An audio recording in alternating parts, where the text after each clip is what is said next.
నేను చెప్పినట్టు రైల్వేస్కి ఇప్పటికీ 1-2 సార్లు రిప్రజెంట్ చేసి ఉన్నాను రైల్వే మినిస్టర్కి.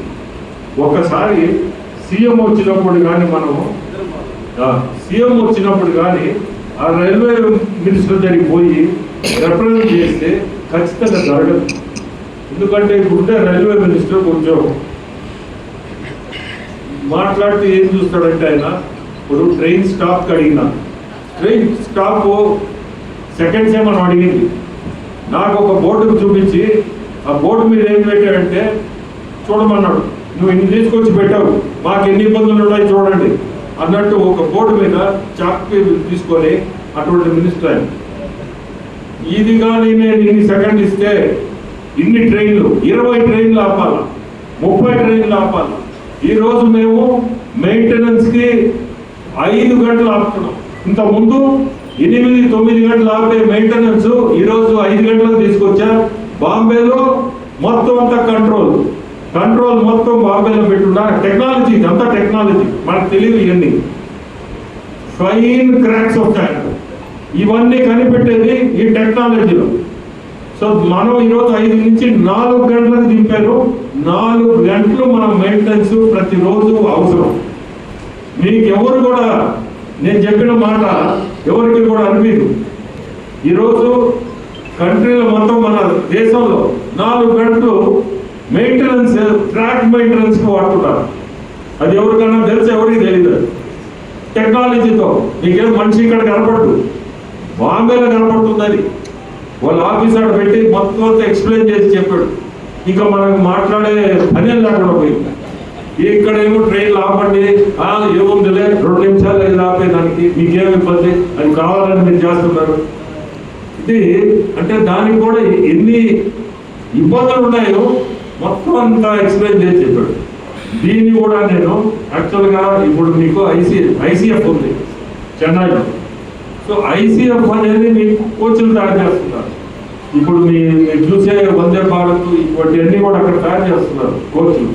సో ఏదో ఒక ఇండస్ట్రీ తీసుకొచ్చాడు, పెట్టండి 450 ఎకరాలు ఏదో మిగిలిందని చెప్పారు.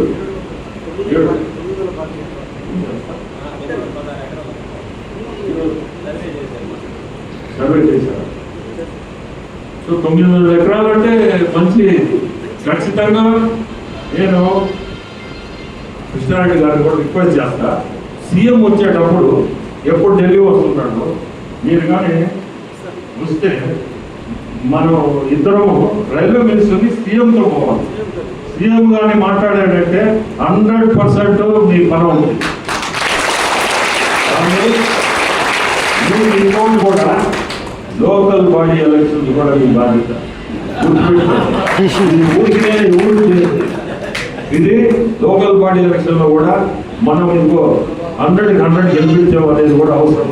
మన ముఖ్యమంత్రులు కష్టపడే దానికి మన సైడ్ నుంచి కూడా ఆయన ఖచ్చితంగా ఎప్పుడు ఢిల్లీ వస్తున్నా నేను ముందు వెంటనే ఫోన్ చేసి కలిసి ఆ మంత్రి దగ్గరికి ముఖ్యమంత్రి చెప్తేనే పని అవుతుంది కూడా 100% అవుతుంది. అవ్వకుండా పోదు. ఈయన రోడ్స్ మన గడ్కరీ గారు లాగా కాదు, ఆయన ఎప్పుడు కూడా డోర్స్ ఓపెన్ అంటే తలుపు ఎప్పుడు తీసి పెట్టుంటుంది ఎవరికైనా. అంటే మంచి చేయాలనే ఒక మనిషికి అది ఆ ఇంట్రెస్ట్. మనం ఉన్నాం దేనికి, మనం ఏదైనా మంచి చేయాలా, ప్రజలకు మంచి చేయాలా, మనం ఈరోజు ఇక్కడ ఢిల్లీలో కూర్చుంటాం అనే ఒక తత్వం. ఒక్కొక్క మంత్రికి ఒక్కొక్క విధం, వాళ్ళ సిస్టంలో ఆయన సిస్టంలో డోర్లు ఎప్పుడు తీసుకుంటాయి. ఎవరైనా లోపలికి పోవచ్చు. మీ సమస్యలను ముందే చెప్పేస్తే దాన్ని రెడీ చేసి అక్కడ రెడీగా ఉంటుంది. ఇది ఎక్కడికి పంపాలో అక్కడికక్కడికి పంపించేస్తారు. అది వేరు, ఆ మినిస్ట్రీ వేరు. ఈ మినిస్ట్రీ కొంచెం కష్టం. ఈయన ఒక ఐఏఎస్ ఆఫీసర్, ఆ ఐఏఎస్ ఆఫీసర్ నుంచి దీనికి వచ్చాడు. సో ఒక సిస్టమ్ అంటాడు.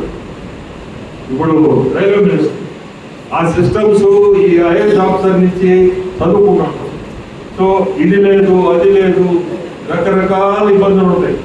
ఇప్పుడు మీది 2 సార్లు తీసుకెళ్ళి చెప్పుకుంటాను, చేస్తా అంటాడు, చేస్తానే చెప్తున్నాడు కానీ ఇప్పటికీ అది ఇంకా దాన్ని.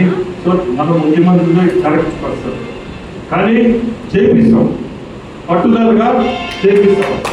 కృష్ణారెడ్డి డెఫినెట్గా అంటాడు, చూడు ఇది అయింది మన పని అయింది,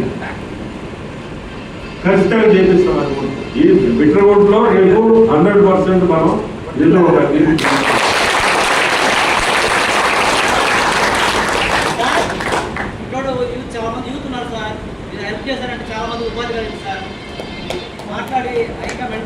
ఈ యూత్కి ఇబ్బంది లేదు. ఇంకా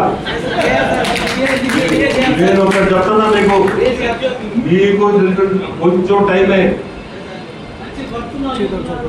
ఎన్నో పరిశ్రమలు వస్తున్నాయి, ఈ పక్కనే వస్తున్నాయి, కిసాన్ సెస్లో వస్తున్నాయి, రకరకాలు. ఇప్పుడు అన్ని పక్క పక్కనే కదా, మొత్తం రకరకాలు ఇండస్ట్రీస్ ముందుకు వస్తున్నాయి.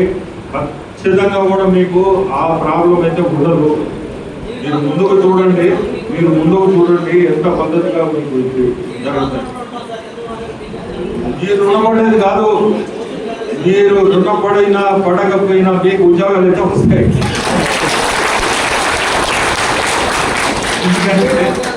జరగకపోయేది అదే. బీపీసీఎల్ అంటే ఏమనుకుంటున్నారు? 1,00,000 కోట్లు అంటే ఏమనుకుంటున్నారు? ఉద్యోగాలు ఏదేమి ఇవ్వకుండా 1,00,000 కోట్లు ఖర్చు పెట్టగలుగుతారా? పెట్టలేరు కదా. ఖచ్చితంగా ఇవ్వాల్సిందే, జరగాల్సిందే, ఇవ్వాల్సిందే. ఇది ముందుకి రేపు జూలైలో డేట్ పెట్టుకుంటున్నారు. జూలైలో ప్రధానమంత్రి డేటు తీసుకుంటున్నారు, ఆయన చేత చేయించాలి. అది రేపు జూలైలో మీకు స్టార్ట్ కాగానే 100% యాక్టివిటీ కూడా స్టార్ట్ అవుతుంది కదా. ఎయిర్పోర్ట్ వస్తుంది. ఇట్లా మీకు ఈ చుట్టుపక్కల ఇప్పుడు రామాయపట్నం ఇది ఉంది, జోల్దీన్ వస్తుంది, ఎన్ని రకాలు ఉన్నాయి. మీ కావిలి మొత్తం అంతా మీకు ఎక్కడికో వెళ్ళిపోతారు. మీ దగ్గరగా 10 సెట్లు ఉండిందంటే నువ్వు చాలా పెద్దోడు అయిపోతావు. అంతే, నువ్వు ఉత్తరనే ఉంటావు, అది నిలబెట్టుకోవాలంతే. నీ దగ్గర ఉండేది నువ్వు నిలబెట్టుకుంటే నువ్వే పెద్దోడు అవుతావు. నువ్వేం 1 రూపాయి ఏ పని చేయకపోయినా నువ్వు పెద్దోడు అయిపోతావు. అట్లా కావలిగా అంత ఫ్యూచర్ ఉంది. ఎనివే సంతోషం ఇక్కడికి రావడం, మంచి క్లస్టరు. మీ అందరి దగ్గర నేను వచ్చి ఇంత టైం ఉండడం చాలా సంతోషం. కృష్ణారెడ్డి గారికి కూడా ధన్యవాదాలు, నన్ను ఇక్కడికి తీసుకురావడం. ఎందుకంటే